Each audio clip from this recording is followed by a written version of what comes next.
This is Dolynny TV, ladies and gentlemen. Welcome back to another edition of Edmonton Oilers discussion. Although today, more so being Bakersfield Condors discussion, as viewer Sam, subscriber Sam, whatever you want to call him, down there in Bakersfield doing the hard, dirty work, going to the opening training camp fan fest kind of thing, and spotting two things. So it was interesting to find out what happened to two players that didn't travel to Kelowna with the Oilers. But now we have further news coming from the Edmonton Sun on what exactly has happened with those two players. I was going to get to this last night. Unfortunately, I recorded one video. Kind of read the news a little bit too late and didn't include that in my video, so I scrapped it for the night. And here we are doing it at just about noon on a Monday afternoon, in which I have a day off. Good day, good day, good day. So let's get to it. Essentially what I'm going to show you here today is the Bakersfield Condors training camp roster, and immediately you're going to see one name. We'll talk about that, and then we'll get to the other name on the second graphic in the second below. But let's get to the first one here. This is the training camp roster for the Bakersfield Condors as it sits right now. Let me shuffle on over and let's get talking about this. So the Condors, as you know, the way you know this legit is Shane Starrett is still with the Oilers in NHL main camp. So you've got goaltenders Stuart Skinner and Dylan Wells in the AHL battling it out, kind of be that backup for Shane Starrett when he comes back down. If he comes back down, you never know what could happen to any of our goaltenders the rest of the way through camp. Then you have number 5, Joe Gambardella, who will be leading in camp, of course. Lots of NHL experience last year. Kind of that awesome vet in the AHL that you love to have. Condors fans absolutely love him, so nothing wrong there.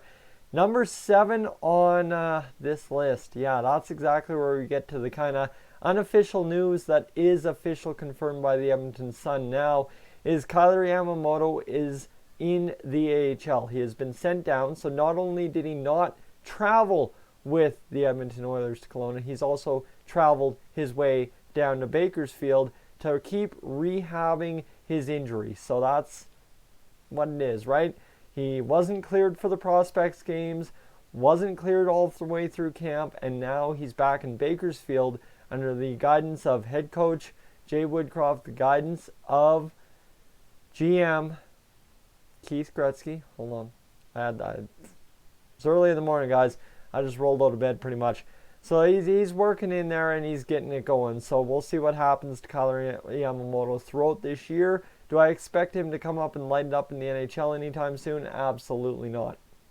Then you've got Steven Yacobelis, Luke Esposito, Jacob Stuckle. So all guys we got to see in that prospects pair of games against Calgary in which nobody really did anything. You've got Kirill Maximov. Of course, this one we're very excited to watch for sure. Nolan Vesey, Anthony Peluso, and then this is another interesting one for the Oilers because this is kind of that tough one, right? For the Oilers, it's Tyler Benson. They didn't want to send him down to the AHL. I don't think so, but he just didn't prove enough that he was NHL ready to begin the season out of camp. He just didn't.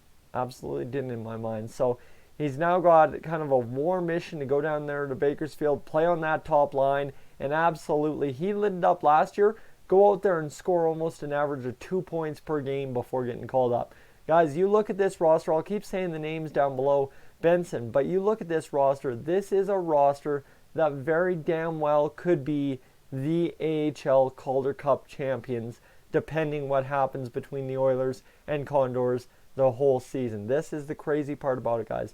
This is an absolute terror of a lineup in the AHL by anyone's standards, cat, whatever. So then you move down, Brad Malone, veteran AHL player. You know what, Brad Malone's a very good player in the AHL. He's going to do very good things for us again down there.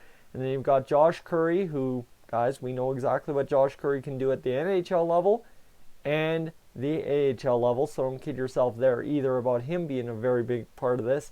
And another guy I don't think the Oilers wanted to send down as early as they did in Cooper Marody. And I mean, same thing with Tyler Benson. Go out there, just light the lamp, light everything up, and just kill it. Absolutely kill the AHL and force that call up at some point this season. Like, you got to do it. You're not going to sit there and think you're trapped in the minors forever. You can't do that as a young player, especially Cooper Marody, who's 23. It's getting time to get some full-time NHL work in, and Cooper Marody is one of the guys who's got to be high on this list. Not the list, but this list, right? You think Patrick Russell, if he gets sent down, he'll be a lot higher on the list than Marody or Benson at this point. So then you move down to guys that are kind of more geared towards being contributors on this AHL roster all year long, and that's Cameron Hebig, Bo Starrett, Ostap Safin, and then we get into some names I don't know. Of course, I do know Ryan McLeod, so don't kid yourself there. Fabrizio Ricci, and then you've got Miles Kulas, Peter Cronella, and Matri Whitaker. So that's your names on that bottom list of Condors fighting out for a chance. I think they're more so fighting for ECHL spots, and they'll be reassigned kind of deal.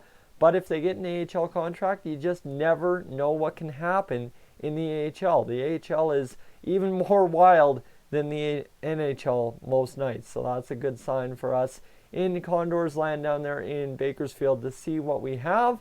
So with that, that's our number one. But now that's just goalies and forwards. So what you need to know is the defense down there in Bakersfield. And that's where we'll talk about number two guy who got sent down by the Oilers this weekend. Caleb Jones, obviously we knew about him. He's just got to go out there. Honestly, I'd love to see him on the power play with guys like Benson, Marody, Gambardella, Curry out there, and just absolutely like have a 40% power play efficiency. Like, just godly, unreal, stupid numbers in the AHL is what this roster should be able to do. And if they can do that, there's going to be a lot of guys fighting for spots during the year. Keegan Lowe, the veteran, the captain, he's back, he's returned. Vincent Desharnais, the rookie, looking to see what he can bring. Brendan DeYoung. Brendan DeYoung's the interesting one here. If you remember that name, if that name sounds very familiar to you, it should, because he was in the prospects games for the Oilers against the Flames, and now he's trying to earn an AHL contract. The next guy on that list is the guy we have to talk about, right? You obviously see no official word from the Oilers about Logan Day being sent down. He just didn't travel to Kelowna. Well, he's been sent pseudo down, I guess. We'll wait for the official announcement. Same thing with Kailer Yamamoto. But right now, Logan Day's got a left hand injury that will require surgery. So he's in Condors land. Not worth the Oilers' time to keep him on the NHL roster to try and force the issue to rehab him that way, because we know how things were like that have worked out, right? Yes, a Puljujärvi, for instance. You know what? Let Logan Day be where he is comfortable, and he should be good.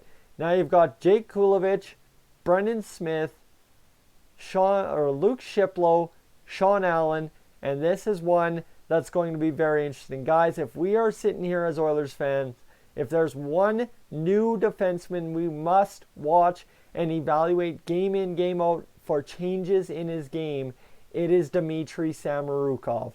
Because Samorukov has to figure out that next step, right? And it's his first go at it, so he doesn't have to figure it out game 1, game 2, game 3, but that's what I mean. Changes as the games go along. So we need to be watching as many of those highlights as we can to see what Samorukov is kind of featuring in his game as the season progresses, to kind of evaluate where he'll be at next season's training camp for the Edmonton Oilers. Because I wouldn't call this one the strongest training camp he could have possibly had, but at the same rate, for the round pick he was, for everything that's gone on the past few months, honestly, a disappointment is okay in my books, because he's got a lot to learn. He's got a lot of time to put in still, so we don't have to worry about Dmitry Samorukov failing in training camp quite yet. Guys, that's where I'm going to leave it. That is your Bakersfield Condors training camp roster. And, well, with the two additions that I'm talking about, Logan Day and Kailer Yamamoto, both out with injury to begin the year, there's going to be some jobs up for grabs, at least in the top 6 and top 4 defense for those Condors at the start of the year, depending what the Oilers do with their defense and with who they send down to the AHL. Remember, if you count these two as cuts, We've got 8 more cuts to make, do the Oilers, before training camp ends and the regular season begins October 2nd. Guys, I'm Tyson. This is Dolynny TV. Let me know what you think of that roster. Are you excited to see those guys? Condors land, let me know. I am up on out of here.